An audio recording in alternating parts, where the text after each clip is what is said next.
What's up, No Nation? Florida State finishes the season 12-0, Let's undefeated with a go. win over the Gators in the swamp.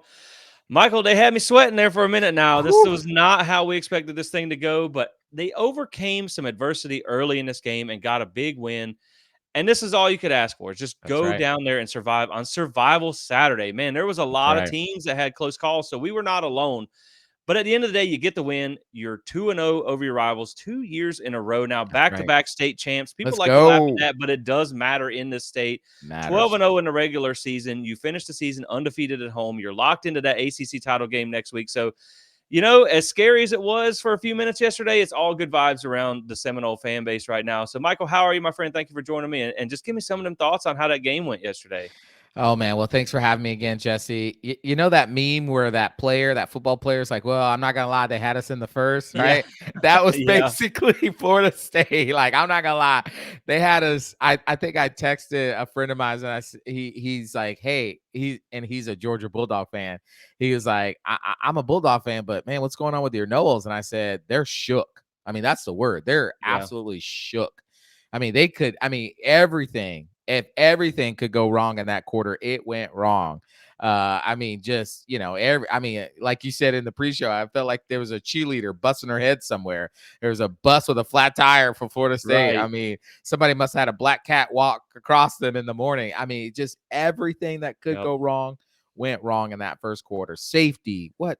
I don't know what Tate was thinking there. I mean, you got to feel that pressure, buddy. You got to get out of there.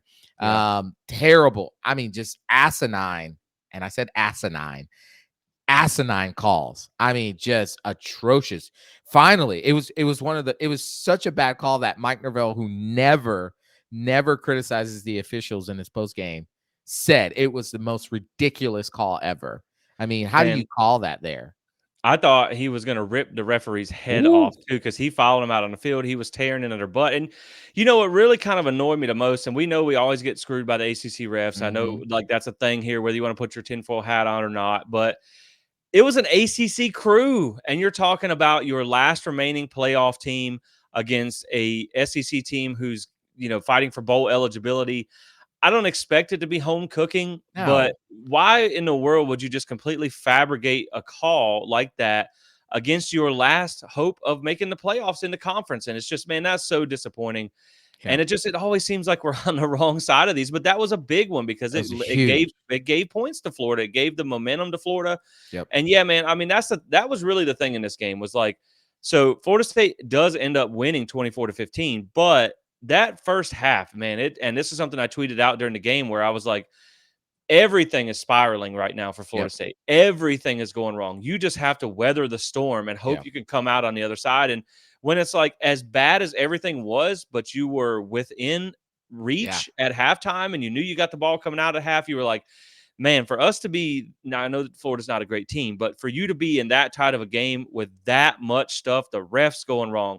I mean, you even had like a beautiful and took some big what's to call it at that Yeah. time, a beautiful fake punt that was like, Oh, "Oh, man, we're back in the game," and then it gets called back for 'cause of a delay of penalty, game. and so it's like, man, just every time you felt like you got a little bit of momentum, you even had a very uncharacteristic, punt get shanked by Florida State, Yeah, 16 16 yards, puts them yards. at the 40, which put them basically in field goal range, went Yep. down and gave them 3 points. So it's just like, man, every little thing kept going wrong in this one, Yeah. but you were able to hang on and overcome. And, when we talk about, before we get into kind of some of the things on offense and defense and stuff like that, our thoughts on this game, Michael, it's really just it became a survival Saturday, and Yes, it did. that's why I titled this show. It became at first we thought Florida State might be able to go down there and make a statement in the swamp. Everybody said Florida State needs to win a certain type of way and all Yep. that.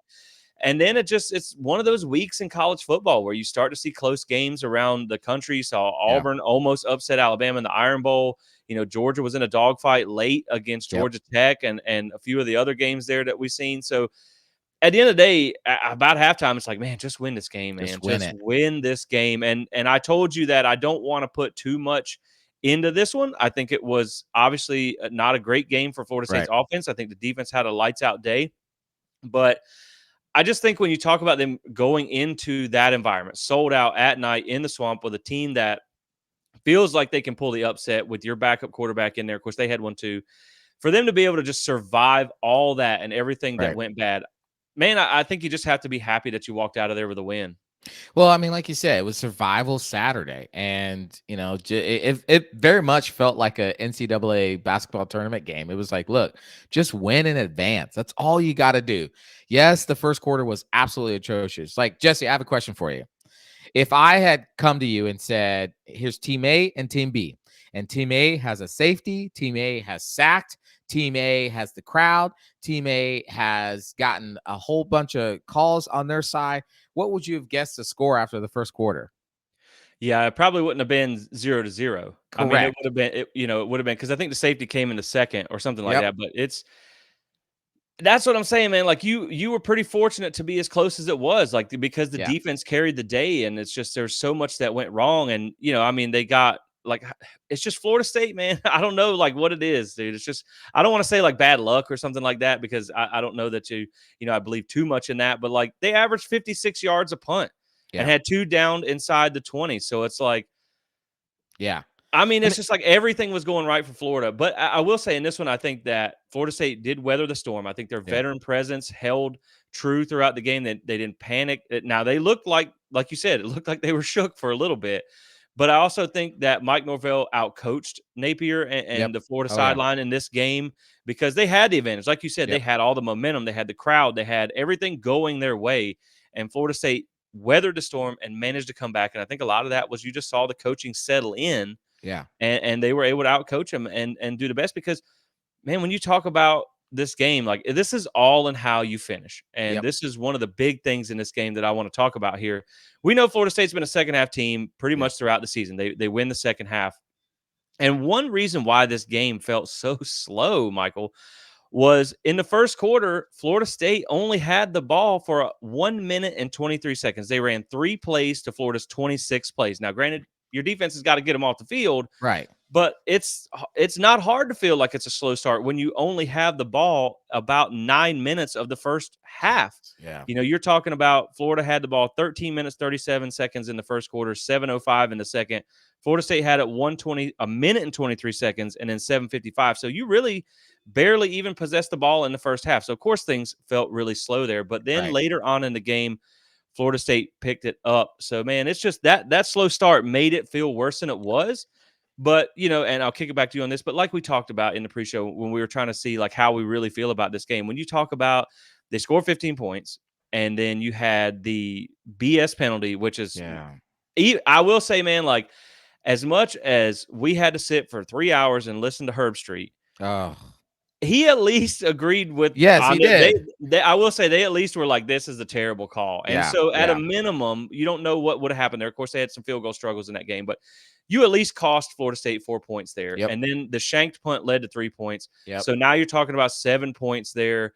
And so realistically, when you look at it, the game probably wasn't as bad as it looked early Yeah. on because you just Yep. had some fluky things that ended up costing you some points. Yeah, absolutely. Like if you take out the touchdown that was basically given to them, let's say they only scored 3 points instead of 7, and the other shank punt that gave them the 3, and you take out all those points that were basically gifted to them that the defense really didn't necessarily give up. I mean, they basically only scored 6 points. And are we looking at this game much differently if it's 24-6 than it is 24-15? We are. We think, oh Yeah. wow, that defense really handled the day.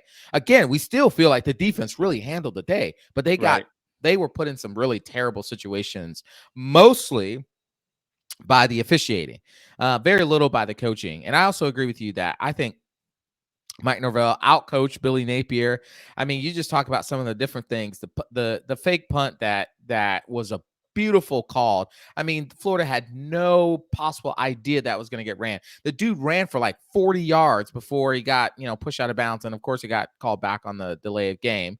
Though when you go back and watch the TV copy of that, man, that whistle sounded Late. as the ball was snapped. Right. It was So late. we can argue whether or not it was a delay of game, but Yep. whatever. Yeah, I just thought that you know that Florida State they were fortunate to only be down 12 points after that first quarter. Let's just be real. They were fortunate. I mean, because I probably, if you would have told me that, I'd probably say that that team was up 24-0. That's what I would have probably thought.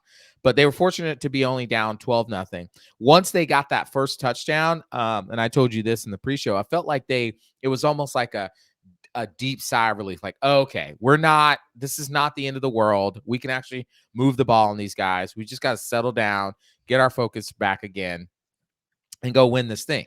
And I also would say that, you know, and we'll talk about the offense performance, and, we both have similar agreements and maybe some disagreements about where Tate performed at. But, I would say that they came out and they did what they had to do to win that game. The defense, I think the defense played phenomenal. Honestly, there's not much in that game outside. I mean, they did give up 146 rushing yards, which is to their average. Now, Florida State averages about 150 yards of rushing on defense, so they held them under their average, which is good. They held Florida under their average for rushing as well too, so that's good too. Outside of that, outside of some, some like uncharacteristic runs, I thought the defense played well. Special teams could have played better.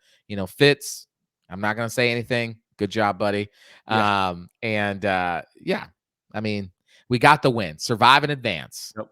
Yeah, I definitely agree. And of course, you got to realize that, they missed 2 field goals too. So that's 6 points there that they Yep. left on the field. Makes you feel a little, maybe the score look a little better there too. Mm-hmm. But yeah, I agree. This was what we kind of expected in this game, where I thought the offense would do a little bit more, just being it was Mm-hmm. a bad Florida defense. But I think the defense carried the day. And that's what you want to see out of this team, is for them to be able to carry the day when the offense is not doing well. Right. And Right. again, like I said, I alluded to earlier, it's all in how you finish. And Right. while things started ugly, they were able to weather the storm and hang on. But so I have some drive stats here that just go really kind of put that into perspective here. So both teams had 11 drives. UF scored on 3 drives, 27%. FSU scored on 4 drives, that's 36%. But of course, now one of Florida State's drives was a negative 12-yard kneel down sequence. So do keep that in mind. But the first 7 drives for Florida, they had 237 yards, 13 points, and 2 missed field goals. So the potential to have about 19 points there. Their final 4 drives accounted for negative 3 yards and 0 points. So Mm. when it mattered, when the game was on the line, Florida State's defense held them to Rose up. negative 3 yards and 0 points. Now, on the flip side of that, when you talk about Florida State, their first 4 drives went for 0 net yards and negative 2 points. Don't get much worse than that, Michael. Wow. Now, the final 7 drives, they had 274 yards and 24 Whew. points. So again, man, it's like you kind of figured the defense, they made the adjustments that we've seen them Yeah. make in the past. They settled in and they had a great game. And then you had the offense that started to figure some things out. We feel like when we get ready to talk about the offense here in just a second, that we knew it's going to take a little bit to settle Right. Tate in. That's Right. something that we thought. We talked about that in the Louisville game. It takes him a little while to get going and get in rhythm. And honestly, man, it did feel like this is, and we'll go ahead and we'll just talk about the offense here and the side of things. So Florida State's offense in this game, I felt like with Tate, I felt like he didn't have a bad game. I just feel like outside of his play, like the managing of the game, the performance and things like that, I feel like the moment was a little big for him at first. Yeah. I think the crowd was kind of got to him. We saw they had 3 delay of games. They called a timeout to avoid a 4th delay of game. Yep. And it just turned into one of those where like he just kind of seemed like everything was moving a little fast. Now, I will say the 2 things that did not help Tate in this game was, one, your offensive line struggled. Yeah. So Tate was under pressure a lot. He had guys in his face a lot. You could not run the ball very effectively in the first half.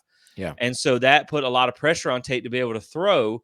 And then something that we talked about in the pre-show, man, is honestly a lot of the people that needed to step up around him Yeah. didn't really do a great job of that. And Yep. where I point to that is they were 2 of 10. This receiving core was 2 of 10 on contested catches with at least 1 drop. Now we agree there's Mm. probably more than 1 drop. That's just Yeah. what got credited. But you really needed some guys to come up with some 50-50 balls, and they didn't. And so that Yeah. really kind of, it just made the performance feel maybe worse than what it was. But Yeah. I will say that, like, and this is not trying to be negative, it's just calling it like we see it in the game. Yep. But I will say, I think the biggest moment, and I know the next touchdown was on a run play, so it wasn't necessarily Tate's hands in it. But man, when he came back to lead them for that last touchdown where he got, taken off the field for the targeting. Yeah. For him to just come back and be like, "No, man, you're not going to count me out. I'm tough. I'm going to finish this." I thought that, even though he didn't throw a pass, might have been Tate's best moment in the game. You Yeah. know what I mean? Like Yeah. it Yeah. just kind of showed that, like, I'm here to battle with you guys, and I think it can be a rally point going forward. And as I kick it back to you, I will say that I told you in the pre-show, I'm not going to judge Tate specifically off of this game because this was his Yeah. first start since 2020, which was not even a fair advantage when he started just a few months after being on campus. In a sold-out night game on the road against Florida, you still got the win in a Yep. rivalry game. Let Yeah. me see Tate one more week. Now, Louisville's got a better defense, but you're in a neutral site environment. Right. You're not going to have the crowd against you and all that stuff. So let me see him again before we make judgment on Tate. But I don't think he had a bad game. I just think the moment looked a little big for him early. And I think Yeah. that's really what you miss with Jordan, is just that big game experience and that big game management where he's cool under pressure. Yeah, yeah, I would agree. I think his game management, if we're giving grades out, I think his game management is C minus, maybe D plus. At best. Yeah, delay of game. You can't count the delay, the punt, the fake punt delay game, but the other couple that we had on offense, just were drive killers. Because once that offense got behind the sticks, it was very hard for them to convert unless some minor miracles happen. So yeah, I thought his game management wasn't as good. He definitely in that first quarter looked like, I mean, his eyes couldn't have been more wider. He just looked like a semi truck was oncoming to him. He just and again, we talked about this in our our preview and prediction show. Tate's good for at least one. What in the Tate is he Yeah. doing? You know what I mean? A WTT, like, how do you not feel that pressure on you in the end zone? You got to throw that ball away. You got to run. You got to do something to not take that safety. And so I thought he handled that situation poorly as well. But I thought that once they got that touchdown, once they got that first initial touchdown in the second quarter there, it felt like he and the entire offense just finally settled down. Like, okay, they took a deep breath. They realized that they could score on these dudes, and they started to move the ball more efficiently.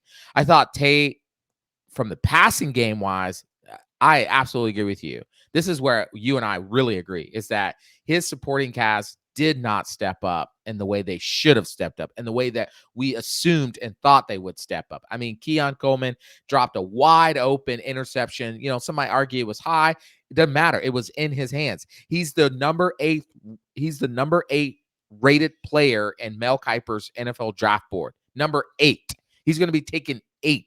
Now, I'm not saying he's not allowed to have a drop every now and then, but that ball is in your hands in the end zone. You got to catch that.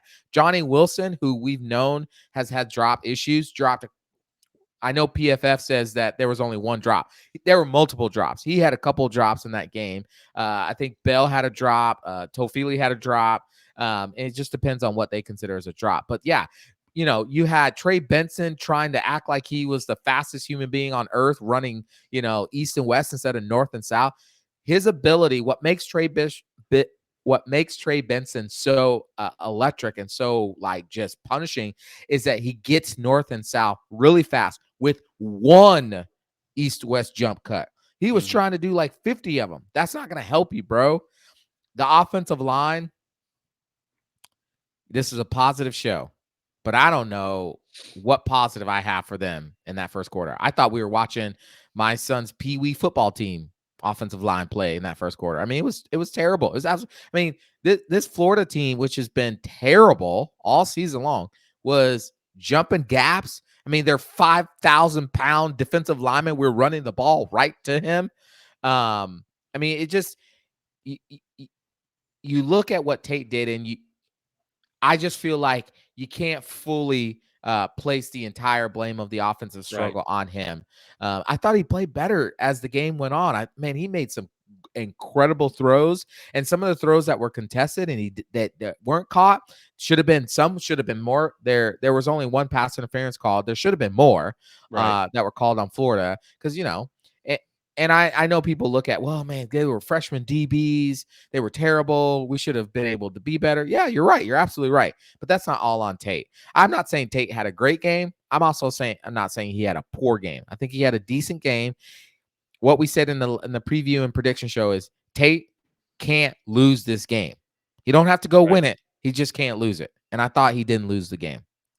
Right, and that's what's really important. And I mean, even if you think back to like when Sean McGuire came in for when Jameis got suspended, they won that Right. game against Clemson in overtime. Right. So it was by the skin of their teeth too. And Right. so, like, I think that's the important part is just to go out and win this game.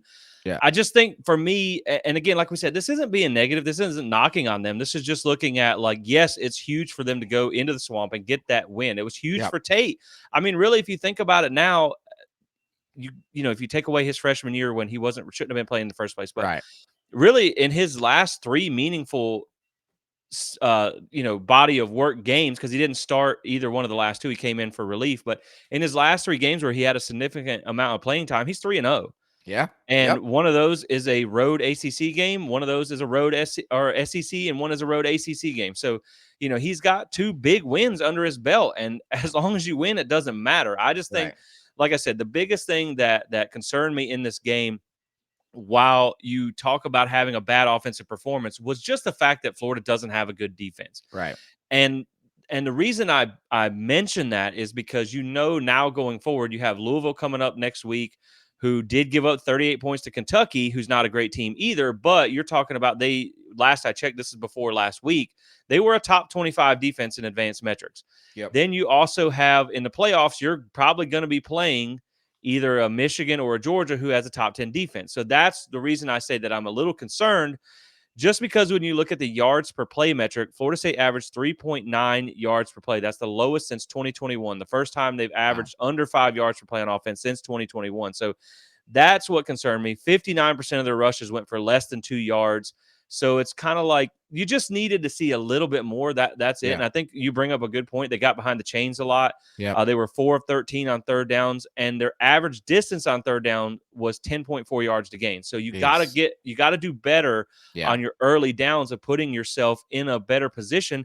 And that's what happens when you see a success rate of 33%. And success Yeah. rate is where you get the needed yards to add up to a first down by the time you get to fourth down. So that's the thing, man. It's just like I wanted to see a little better performance by the offense against a bad Florida defense. But at the end of the day, I think that just for everything that went wrong, for them to still be able to weather the storm. And it's like Trey said, even after the game, he said, I knew if we just kept hitting and hitting and hitting, eventually one would break. And we've seen Yep. that with Florida State a lot this season, Yeah. where they don't abandon the run. They just keep pounding and keep pounding and keep pounding. And then eventually one breaks. Yeah. And that's what happened last night.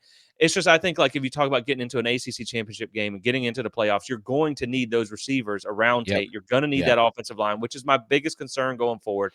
You're going to need them to step up. But still, you talk about Tate, 134 yards, 12 of 25, 48% completion percentage. Wasn't great there, but he was pressured a pretty good bit. He was under pressure 34.5% of his dropbacks. UF brought some pressure. They blitzed on 44.8% of dropbacks. So they kind of knew the game plan. They were going to have to come after Tate. Yeah. And I mean, you look at when he has a clean pocket, he was 10 of 19 for 99 yards. So it wasn't bad. Under pressure, he was 2 of 6 for 35 yards. So if you can give him time, I mean, he can make the throws. It's just, like I said, I think when you talk about him being in that environment, it was a lot to ask for anybody. When you talk about just the game management alone, that was the only thing for me that really stood out, that bothered me more than anything. And that's just because, like we talked about in our pre-show prep, was your advantage in this game with two backup quarterbacks was you have a fourth-year guy. He should be running the offense. Now, it hasn't always been in a game situation, Right. but you didn't see a lot of the same getting the offense just running issues out of Florida, who had a freshman quarterback. And Right. that's the thing. Like, you got to have Tate be able to just take the reins and have command of this offense. So hopefully that's something that they can keep working on. But now you got film to look at. You have another week to prepare, and you got a Louisville team that you feel like you should be able to beat. But that's really my only knock on things. Yeah. As the offense goes, that offensive line is my biggest concern. But overall, I mean, you still put up 24 unanswered points, and you still were able to do enough to win the game. Like we said, you scored in crunch time when it mattered. You scored towards the end of the game, and you were able to hold them off. So that's really what matters. But I just look at going forward against better competition. You're going to need some more out of the offense. And I know you get a month before the playoffs. It's just, you wonder how much better you can get. So that's really my concern there. Yeah. But like you said, you also didn't have Robert Scott in that game. You're still dealing with some injury stuff, and you still need Tate to get on the same page as the receivers. That's just a timing thing. That takes Yeah. time. That takes time. Yeah, And that's not gonna be solved. That timing issue is not right, gonna be solved with 1 week with the ones. Like, people, I saw where people were like, "Well, he's been practicing all year with these ones." Like, yeah, guys, but, like, no, this is not the NFL where the backup gets maybe 10 snaps of practice with the ones. No, Mike Norvell definitely gives way more snaps for Tate, with the ones, but, I mean, Jordan was taking majority of those snaps. yep, So they're used to that timing with Jordan. You're not going to, timing is developed in the spring, it's developed in the summer, it's developed in fall camp. So coming in at 1 week and trying to get everybody on the same page, that's going to take time. I'm not right, excusing the performance. I'm just saying stuff like that's going to take time. Keon and Johnny, and well, he has a great rapport with Johnny. I think Johnny had 6 catches. He could have had yeah, more, but Keon and Bell and all those other guys, it takes time to develop that timing. But make no mistake. I mean, go back and watch the game. Many of those throws that were off or timing was off or drops, whatever. I mean, they're on the money. They're right there. I think I maybe saw one uncatchable ball he threw. There was a ball he threw to Keon or to Portier where he was literally laying out. I mean, the ball was right there if Portier actually gets his hand on it. The throw he made on the run going to his left, throwing right to Johnny Wilson, where Johnny catches it and cradles it and falls out of bounds. I mean, that is like an NFL level throw. I mean, oh my goodness. I love Jordan. He's not making that throw. And yeah. so you see the seeds, the potential in Tate. Like, man, he could be so good. Imagine if Tate had a whole spring and a whole summer and a whole pre-fall camp to get all that timing down.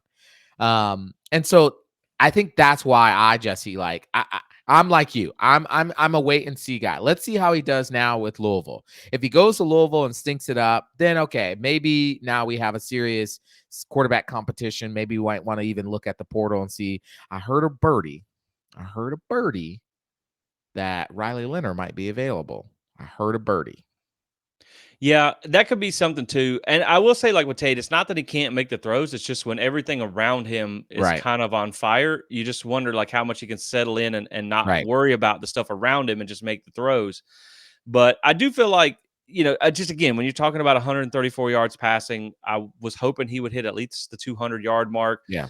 just because of how bad Florida's defense was. And yeah, I mean, Riley Leonard, I've heard that too. I guess it depends on if Elko stays or not. I Yep. saw Mark Stoops is headed to A&M. That seems kind of weirard to me. It's That not. Actually, it broke down. Believe it or not. So really basically what happened real quick is that that A&M and Mark Stoops had a finalized contract, not signed, but finalized on Wednesday. And then it started leaking on Saturday that Mark Stoops was the candidate. The A&M fans, and now what I'm saying has been reported by reputable reporters out there. So you can find this all on Twitter. I'm not just making this up. A&M fans and the Board of Regents were like, wait, hold the heck on. We're going to hire Mark Stoops, right. who basically, yes, he brought Kentucky out of the dumpster, but like he's barely over 500. So they basically put a kibosh on the deal and squashed it. And then later on, Mark Stoops came out and said, no, I want to stay at Kentucky. I never wanted to leave, blah, blah, blah. That I call BS. That's got to be really awkward. Like, how do you go Oh, back after that and be like, you had already pretty much accepted a job, and then right. it just seems awkward. But that felt like a really. It was just like, Weird. why? You know what I mean? Like Yeah. at that point, I know he's a dirtbag human, but you might as well just keep a Trino. Right. Like, or I thought, man, I thought Elko would be the hire there. And I actually thought that would be the one. I still think that's probably their top target. But yeah, man, I do think that is an odd scenario, but yeah, I feel like when you talk about Florida State and we'll get back to Florida State because it was, yeah, man, that is weird with Stoops. And I remember people wanted Stoops here for a while. I was like, he was a good defensive coordinator, but I know the last thing I will say on that is he's like, they probably felt good after they beat Louisville, but Yeah, they Louisville did. apparently just can't beat Kentucky. That's what 1-7 Well, or something like that yeah. they won. But I think Well, the let me say argument this. with him was that like he says he can't do it at Kentucky because of resources, Right. but it's like, man, you just that just didn't seem like a great hire. Potential. No. I guess it didn't work out now, so it doesn't Yeah. matter. But that Never didn't mind. seem like a great Well, I'll hire. say this to your point about Mark Stoops being at Florida State. He was he was basically the fallback candidate to Mike Norvell. I don't know if you know Yeah, this. He was the fallback candidate to Mike Norvell, and they kept stringing Florida State kept stringing him along, basically like, yeah, like Mark, we really love you, blah blah blah. But they were really trying to get Norvell because remember, Norvell was actually a part of the first iteration of the search when they hired Willie Taggart. But yeah. what's his name? Old Stanley Wilcox there wanted Taggart instead of Norvell and passed over Norvell. Man, you imagine if we got Norvell the first time around, Yeah, where we and would then be right now? somebody did this too recently. I forget who it was. There was a fan base that like stopped somebody from being hired or something like that. Maybe it was Rutgers or something with Yeah, Greg Schiano. Schiano. Yeah, Yeah, and so it was like it's weird, but man, I mean, if I'd have seen us trying to hire Mark Stoops, I probably would have had to put up a little fight there too. But so yeah, man, I just so we'll get back. Well, yeah, I agree. But we'll get back to talking about the Florida game here, and I'm sure there's going to be a lot of coaching stuff coming out too. right. Just it's that time of year. But yeah, man. Now let's talk about the what Florida State's defense did in this game because I feel like this was really the storyline of this game, man. This is something where you knew you were going to have to rely on them. You felt a little Yep. shaky early because they were kind of running all over you a little bit early in the game, even with a backup quarterback. But we knew they were going to run the ball heavy. We Yeah. knew that's what Yeah. they were going to try and do throughout the game. They weren't really able to throw on you at all, less than 100 passing yards. So you did what you thought you could against that. Against a struggling offense, which their offense was pretty good, but that was with Mertz, of course. Yeah. But still, man, you held them to 232 yards, 86 passing. Still, while they did have 146 rushing yards, it was only 3.3 yards a carry. So Yep. it's not like Yep. they were just breaking them off on you. Right. And I will say one thing about this that I did have a note on here is this is what when you talk about getting comfortable running the system with Tate too. Florida State only ran 57 plays. They Yep. on average run 66 plays. So That's right. you basically missed out on about a drive there. But UF had a success rate of 31%. They did average 4.27 yards a play. But you feel good about what this defense was able to do. Only 86 yards passing, like we mentioned. You got pressure on the quarterback 48% of the time. And that's something we talked about against Mizzou. He had been kept clean Yep. for 81% of his dropbacks. He was only at 52% on this one. So Florida State was able to get a lot of pressure. But Michael, man, what really stood out to me when you talk about this Florida State defense against that Florida offense was just the havoc that they Oh created in man. this game. 11 tackles for loss, 6 sacks, Let's 4 go. quarterback hurries, and an interception. So, like, Verse was just a grown man in this game, Oh and I know gosh. he had some, he had some moments here where he really flashed, and some where he was quiet a little bit. But when you talk about overall, I mean, you had Verse, Patrick Payton had a good game, Fisk had a good game, even Malcolm Ray made some big plays. Like Farmer had a game. this whole Love it. defensive line really just ate in this game. And I think my favorite one of the whole game, my favorite play might have been when Verse just basically took an offensive tackle and said, "You know what? I'm gonna hit a dude with a dude," and just like pushed him right into the quarterback, and he sacked both of them. So man, it was a grown man play, and I think It that was. was the narrative of the defense all night. Was you just Yeah. you got behind a little early. We got, of course, that was aided by the refs. We know that. Yeah. So, Yeah. you really didn't give up too much there. But, man, then they just put the clamps down and they really stopped this offense from doing anything. And that's what allowed you to struggle a little bit on offense and then Right. find your footing. The defense Right. really saved the day in this one. Yeah, absolutely. I mean, let's just give credit where credit is due. I mean, Florida had a great game plan coming out. They were gonna. It was so frustrating to me watching that first quarter because basically what Florida was doing was they're running pre-snap motion. So if you don't know what that is before the snap they were moving players around, and then they were running misdirection. So then basically they would have the offensive line block a different way than where the run was going. But then they would just run a traditional run game. So let me make sure I explain that really well. They Before the snap, they'd have players moving to try to move the linebackers out of the middle of the field, right? Then they would have the offensive line block the opposite way that the run was actually going to go, which would then move the defensive line, and then they would literally run it right up the middle, right, or right to the edge. It was all the eye candy, all the undisciplined things we talked about in the previous show that Florida State has to discipline their eyes to make sure that this is basically a traditional run game. They're not doing anything flashy. They're not running anything. They're running outside zone. They're running duo, which is, the three interior linemen are double teaming any lineman inside. They're opening up a hole for the running back to choose from. It wasn't anything special, wasn't anything like crazy. There were no trick plays. It was just very straightforward running, but it was the eye candy that was getting Florida State off. Once Florida State figured it out, and here's the great part of this, like again, all credit to Adam Fuller. Instead of waiting until going into halftime to make the adjustment, they made the adjustment immediately in the first quarter. Because after it was quickly. They started blitzing the safety. They started blaming the safety up, and they would reverse when the safety was coming in and down. So it confused Max Brown to where he couldn't figure out, what protection he needed to call or what he needed to make the adjustment to. So Adam Fuller made that adjustment very quickly.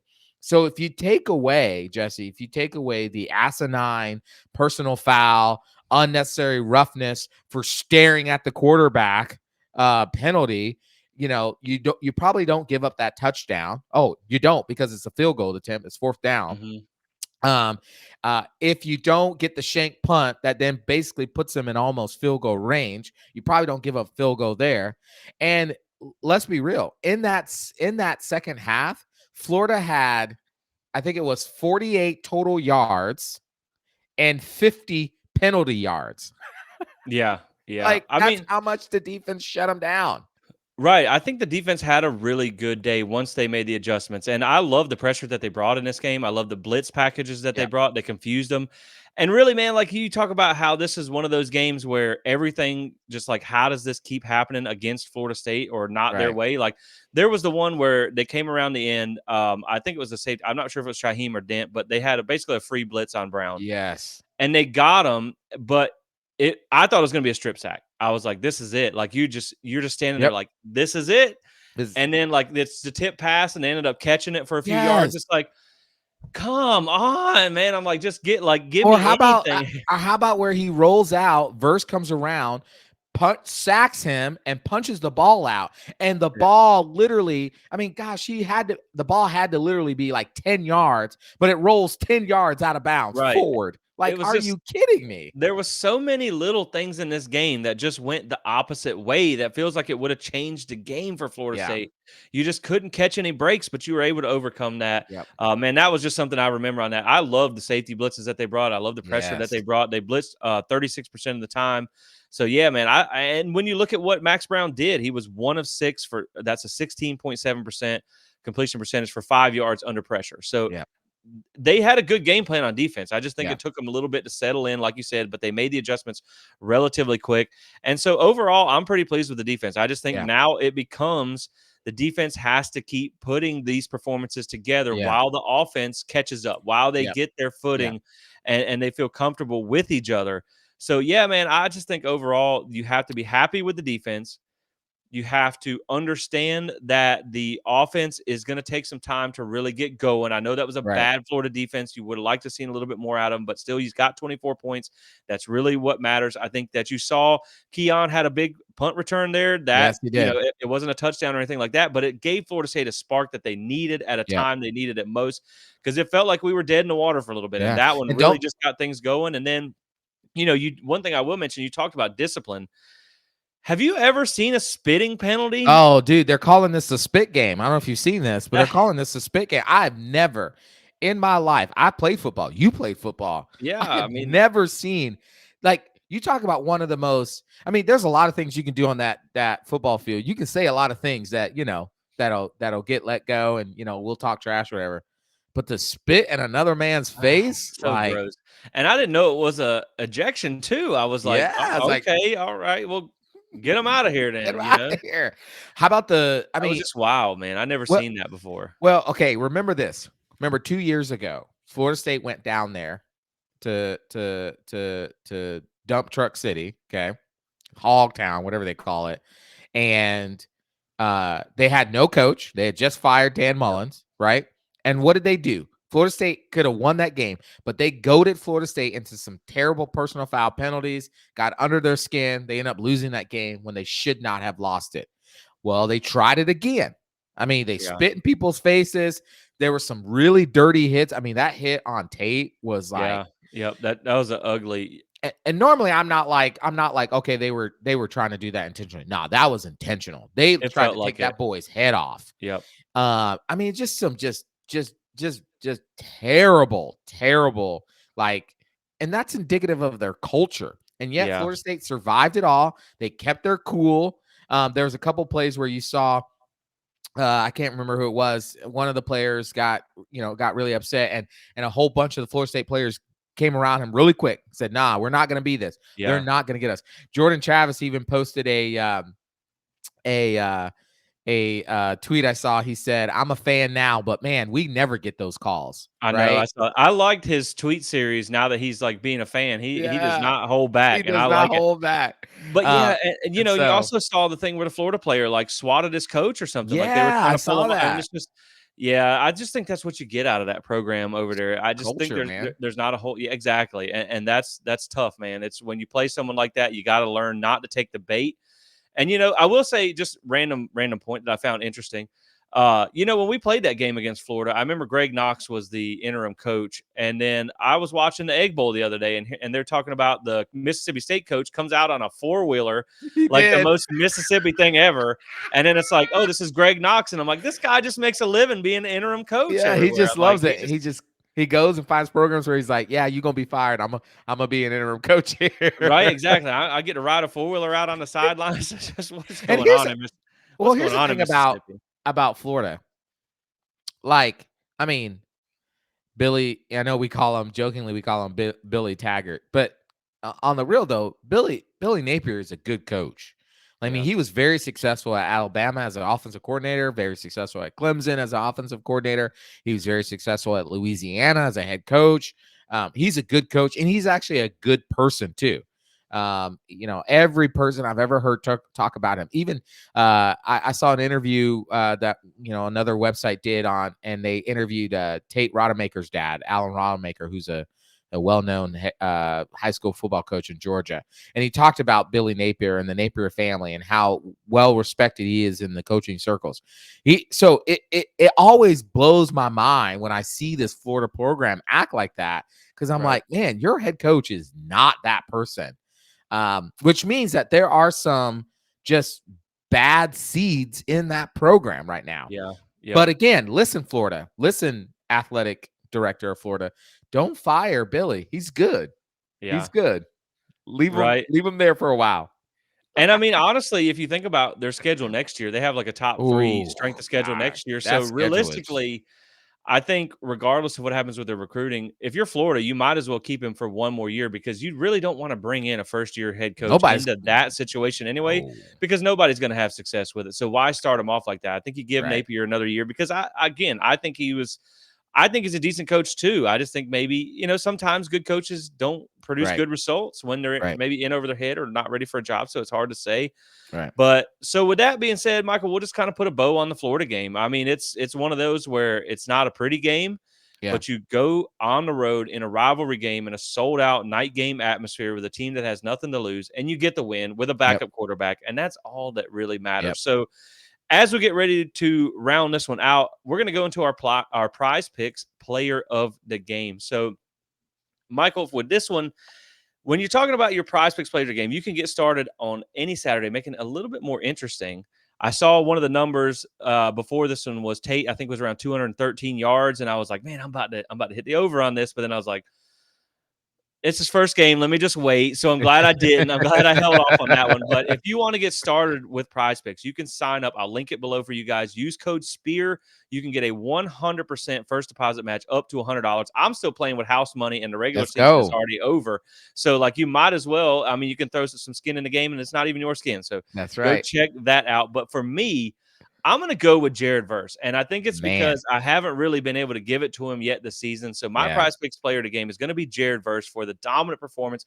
And not so much just a dominant performance, but man, late in the game, he yeah. took that game over. I That got final couple of over. series, Like, man, he was just unblockable, and I think that he deserves to. It's been an interesting year for Jared Verse. Like, a Yep. lot of people think that he hasn't had the impact that he had last year because the numbers maybe don't look the same, but teams have to game plan for him now. And Yep. That's right. like I said, when you can hit a dude with another dude, Yep. you're a dude. And You're a dude. so you're a dude. And so that's what he did on Saturday. So for me, my prize picks player of the game is Jared Verse. Yeah. Yeah. And before I give mine, I'll say this to Jared Verse. I mean, the man it was his breakout game. He had 2.5 sacks, 3 tackles for loss, 6 total sacks, three solos. I mean, listen, we may all, as Florida State fans, think he didn't have a great season as he had last year, but Mel Kiper still has him in the top 15 to be drafted. See, so at the NFL feels differently. They see his season as like, oh, teams had to game plan around this dude just to keep him off our quarterbacks. So I'm going to go with Akeem Dent. And the reason I'm going to go with Akeem Dent, because I think this is the best game he's played as a Florida State Seminole. Dude had 7 tackles, 6 solo. I mean, gosh, he deserved a sack, before the referee called a unnecessary roughness on it.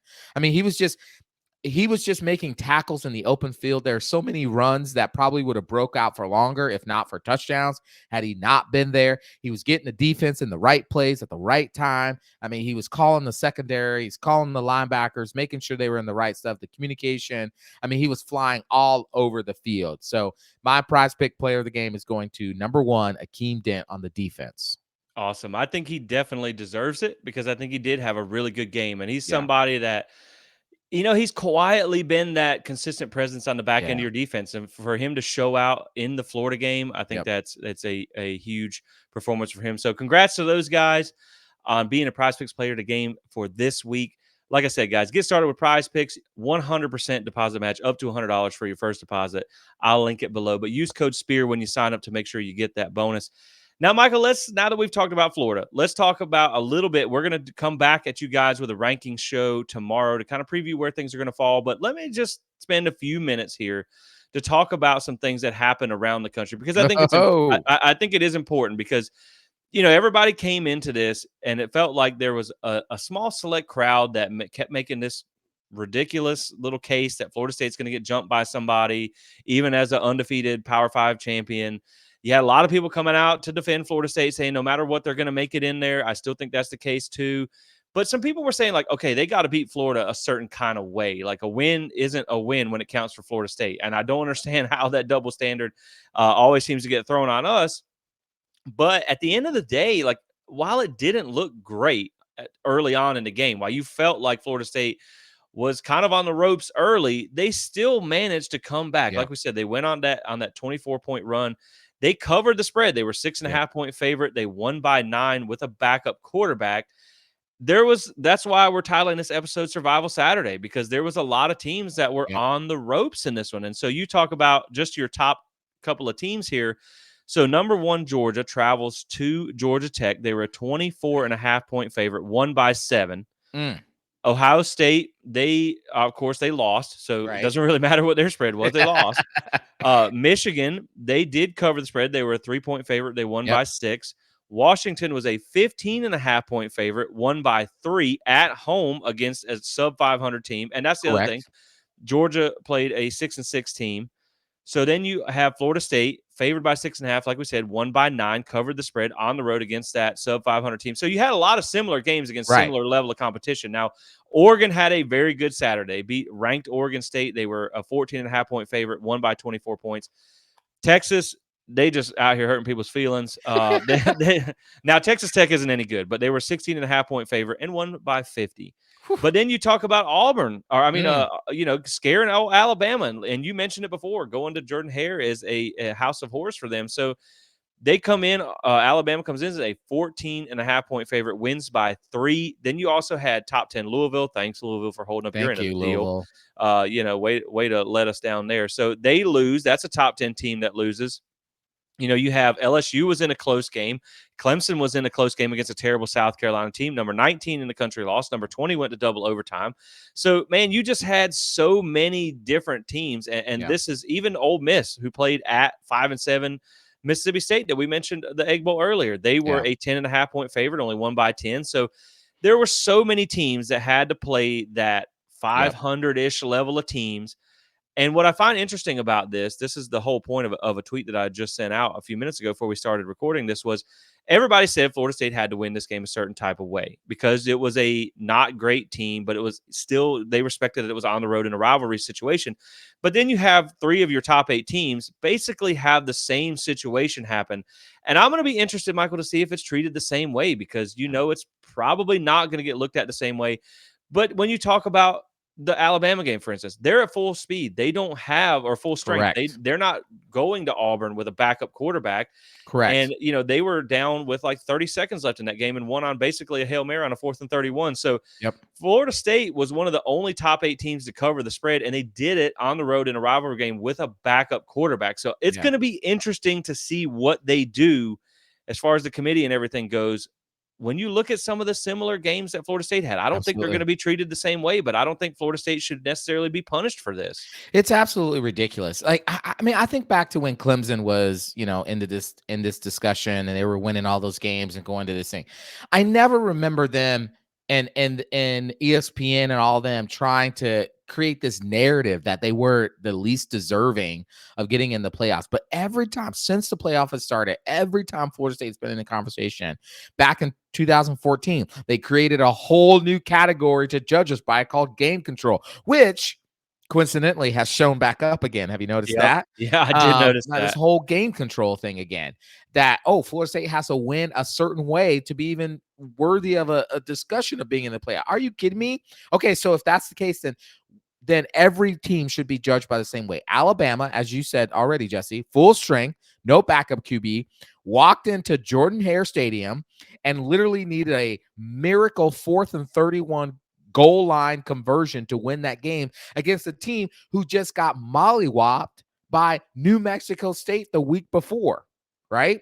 Right. Yep. Georgia goes on the road against a Georgia Tech team that is whatever. They only beat Miami because Miami doesn't know how to coach a kneel down, and barely wins that game. Washington, who is the darling of ESPN and the media for the Pac-12 because this is the last Pac-12 season. Woe is the Pac-12. Barely hung on, needed a last second field goal to beat a terrible Washington State team. Okay. Now, if you're going to judge Florida State in the same way, you have to judge those teams as well in the same way. And I just think that it's just ridiculous how Florida State gets put up on these ridiculous metrics and ridiculous judgmental criteria that all the other schools are not being held to for this. And I've tried not to have a tinfoil hat on, but man, oh I man, know.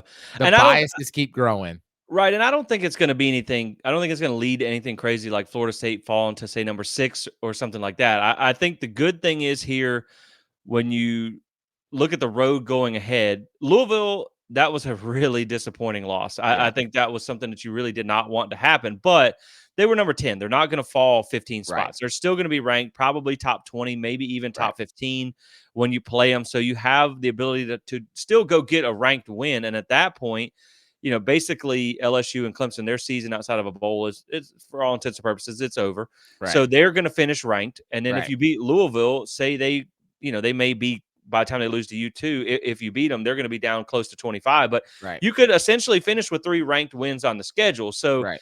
that's the thing, man. People want to say, "Oh, you're in the ACC and this, that, and the other," and they want to come up with all these excuses why Florida State needs to win bigger than somebody else. But at the end of the day, I still do buy into the fact that if Florida State wins these, the 2 games that they had to, and they Yep. already took care of one of those, and then they beat a ranked Louisville team in a neutral site environment, I think that you will still be where you want to be. And I do think I'm really interested to see this Louisville game, because Yeah. I feel like this was game 1 where you had a lot of guys who were overtaken by some emotions in this. You knew you had to push really hard in this game because you didn't have Jordan Travis. I Right. think now that you've kind of got that nerve game out of the way, now let's see how they do against a Right. team in Louisville that they should be. It's in a neutral site. You're not having to play in that hard environment. Right. And I think that's going to be enough to get them into the playoffs. I don't think you're going to see any kind of crazy business. But I do agree, man. It is just ridiculous how Florida State is told they have to win a certain way. and then other teams don't. And then, like I said, man, you talk about these when you look at what these teams did, they had a similar game to Florida State. Yep. A lot of them played terrible teams. Like you mentioned, Washington was at home, had Yep. to have a last second field goal win. I just say that, in my opinion, if I'm the committee and I'm looking at this, I think it's a TBD with Florida State. It's to be determined. I don't think you should punish them for this game in any way, shape, or form. I think you should just go, let's see what they look like against Louisville. And if they win that game, I think they deserve to be in because they do. And when Right. you're a 13-0 Power 5 champion, I think you deserve to get in. Like you said, Exactly. we're gonna talk more about the rankings tomorrow. It's just I found it interesting that the way things played out because man, if things wouldn't have went the same with those other teams, say everybody covers the spread, Yep. everybody would have looked at Florida State Yep. kind of like, all right, well, you're the one that didn't stand out amongst the Right. rest. But I think Right. because you had that survival type Saturday, I think it was a best case scenario. Now, like we said, it probably won't get treated the way that it should. We know we've seen this happen in the past. It doesn't get treated the same way. But I think that was really kind of the best case scenario Right. for you to see Absolutely. that Washington Yep. team struggle. So now you're still probably 4A, 4B with them. Yep. And then you have Alabama struggle. So now you're not so much worried about them creeping up and passing Yep. you because, man, that Auburn got absolutely, like you mentioned, they got embarrassed by New Mexico State the week before. Probably one of the worst losses in program history. Mm. So you talk about backing that up. And that is the most Auburn thing to lose Yeah. like that and then And then almost win the play Iron Bowl. Exactly. right. So I had to laugh when all that unfolded because we've spent so many hours watching Kirk Herbstreit and Reese Davis and all those guys make this case about Alabama jumping Florida State, and then they can barely beat a 6-6 Auburn team. Right. Yeah, man. So Please stop it.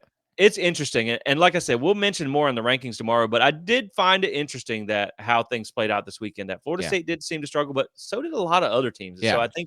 I think it played out well for you to be able to weather the storm in a rivalry game. And Yep. now you get another chance to go out and prove yourself this Saturday against Louisville, which is huge because you get that extra game at the end of the season. And Right. that may be what you need to just push you over the edge. Right. Yeah, absolutely. Yeah. Yeah. Again, as I've said before, win's a win. We're basically in the NCAA tournament now. So survive in advance. If Florida State wins out, I have a really, really hard time believing that they would leave out a undefeated 13-0 Power 5 ACC champion out of the playoffs. I just really believe it would break college football is what I believe. So I think you just got to win out. And again, I fully believe it. To go 4-0, you got to go 2-0. So let's get to 2-0. Yep. I 100% agree, man. And I'm just excited to see them with another week to prepare, another week to kind of get things right, to get Tate in rhythm, to go into an atmosphere where you should probably have. I don't know how Louisville's going to travel, but I know Florida State's really excited to get back to the ACC Yeah. championship. So I'm thinking it's going to be at a minimum, probably 50-50, 60-40 split. Louisville, some of their home games are pretty good, but you've also Yeah. seen some pretty embarrassing turnouts for a team of that caliber, well, at least having the season that they're having. So I think Florida State will have a slight crowd advantage in Charlotte as well. So yeah, man, I think it's going to be interesting to see how they bounce back in that Louisville game, but you did what you had to do, man. You Right. did what you had to do. And at the end of the day, I think it's so exciting that Florida State went 12-0 in the regular season.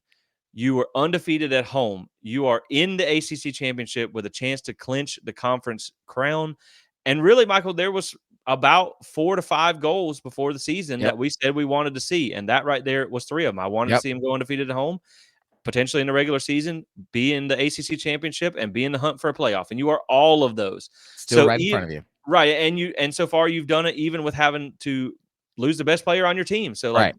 you Well, just and get gotta hang in there, man, and Yep. just keep fighting. Keep fighting. And get this. Here's the thing. This is the 6th time in Florida State history. Okay. The 6th time in Florida State history that Florida State has gone undefeated in the regular season. How many times has the University of Florida gone undefeated? 0. Nada. 0. And the thing is, Florida has 50-year head start on Florida State. That tells you how trash broke their program is. That a team that they've had 50-year head start on has had 6 undefeated seasons, more than them. And really, the Florida program wasn't even a big deal until 96 when they beat us in the national championship game. And then the 2 years that Urban was here. Outside of that, what is Florida? Yeah, this is still our state. I mean, and it's Thank funny you. when I put that thing out on social media, everybody's like, "You don't run the state or whatever." It's like, look, man, back-to-back state champs, Come 2 on now. years in a row. Like, It's done. You can flex them leather helmet wins if you want, but what matters is recency. And That's right. and right now, since the forward pass has been invented, we're doing okay, I think. So I mean, in uh the last 10, Florida State's 7-3 in those last 10 games. right. So I mean, and you got one in the swamp. So like that's Yep. big too. So yeah, I think it's just it was good to come back and get this because I think more than anything, man, like early in that game when it was looking a little sketchy, I was just like, Ugh. I know I mean, of course you don't have to lose. If, let's just keep winning, but like Yeah. eventually everybody's going to lose eventually. And I'm just like, man, don't let it be Don't let it be friggin' them. Florida. Don't let it be Florida that ends the streak or whatever. I just didn't I just did not want it to be that team to end it. And so it's just, man, when they came back, it was just such a sigh of relief. But Yes, it like you was. said, to get to 4-0, you had to start with 2-0, and you already got one of those out of the way. That's So right. coming up next, man, is a really big one in Yep. Charlotte. Cannot wait for this one. Florida State versus Louisville. Like I said, we don't know where they're going to be ranked yet. They should still be in the top 15. So it's going to be Mhm. one, you're going to have to strap it up and you're going to have to come ready because Yep. a lot of people said that was a trap game, that Kentucky game for them. They were already locked in the ACC championship, maybe looking forward. I don't think Louisville scares you, but I think you're going to have to play better than you did in the Yep. Florida game to beat them because they are a better team than Florida. If you ask me, Yep. now they haven't played nearly as hard of a schedule, but when you look at their win-loss record, they're doing some things. And Yep. so you're going to have to come prepared, ready to play for that one. So, Michael, I'm just excited. I think you're not going to be able to make it up for that No. one. But I will be there, guys. Of course, like I've told you guys 100 times over. I live less than an hour from Bank of America Stadium. I've been waiting for this game for a long time, so I'm going to be there. I'll probably be tagging along with whatever Charlotte Seminole Club is doing. I think they're having a pregame thing at Clutch in Charlotte, so just check that out. I'll probably just be heading there. It's probably easier to catch you guys that way, where everybody's at. Of course, we'll be back tomorrow with a ranking show like we talked about to kind of preview how things are going to go after the final week of the regular season. And then, of course, we'll have a Louisville preview later in this week. But just wanted to come back and give you guys some thoughts on this Florida game. A little bit of the good, a little bit of the bad. But Yep. overall, Florida State survives, gets to 12-0. Double wins over their rivals now, back-to-back years. You beat Clemson on the road. Yep. Man, it's been a great season, and I am looking forward to the next game, and that is this Saturday against Louisville. Let's go. Let's go, man. Ready to go. Get to 4-0. Got to get to 2-0. Let's get to 2-0 this weekend. Let's do it. Let's put a trophy in the trophy case. Something Miami Yes. hasn't done in 20 years. I like to say that every time. So, That's right. hopefully we can. And I don't believe. Yeah, Louisville. They've never won an ACC championship either. So Nope. now, of course, they haven't been in it as long as Miami. But it'll be interesting to see because both teams have a lot to play for. So this one's going Yep. to be fun. I'm excited. And Michael, I will catch you tomorrow. Thank you guys Yes, so much for sir. tuning in. Thank you for your continued support. And as always, Yes. Go go Noles. Noles.